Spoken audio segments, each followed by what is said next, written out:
فإنما يسرناه بلسانك، پس بے شک ہم نے آسان کیا اس قرآن کو آپ کی زبان سے، چونکہ آپ کی لغت میں اترا ہے اور آپ کے لیے محبتوں کا فیصلہ ہے، تو اب جو بھی انسان ہے وہ قرآن پڑھ سکتا ہے اور جو جن ہے وہ قرآن نہیں پڑھ سکتا۔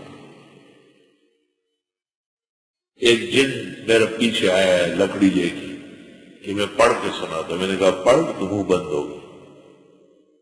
کچھ فنی طور پر تلاوت کر لیتے ہیں تھوڑی دیر، لیکن انسانوں کی طرف باقاعدہ نہیں کر سکتے۔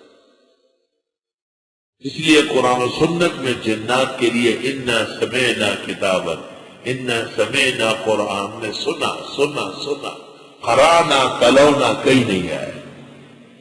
آکام المرجان بغرائب الاخبار و احکام الجان، قاضی القضات بدر الدین شبلی حنفی نے اس میں لکھا ہے، اور علماء کہتے ہیں کہ جنات پڑھ نہیں سکتے بس سن سکتے۔ اگر جنات قرآن پڑھ سکتے پھر تیری خیر نہیں۔ ان کی نماز بھی ذکر و تسبیح سے ہے، تلاوت نہیں کر سکتے، اور فاتحہ یا چند سورتیں پڑھتے ہیں بطور دعا و ذکر، جیسے مرد جنوب اور حائضہ پڑھتے ہیں۔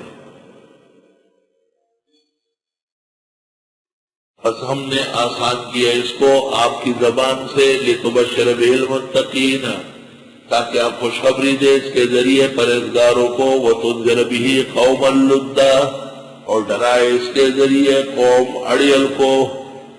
لد لد لدود لد جھگڑالو، ناحق اکڑنے والے لوگ، لد جس کو کہتے ہیں اجڑ۔ وَكَمْ أَهْلَكْنَا قَبْلَهُم مِّنْ قَرْنٍ، کتنے ہلاک کیے ہم نے ان سے پہلے امتوں کی امتیں، هَلْ تُحِسُّ مِنْهُم مِّنْ آیَةٍ، کیا آپ دیکھ رہے ہیں ان میں سے کسی کو، أَوْ تَسْمَعُ لَهُمْ رِكْزًا، یا آپ سنتے ہیں ان کی معمولی آہٹ، کوئی نہیں، سب ختم۔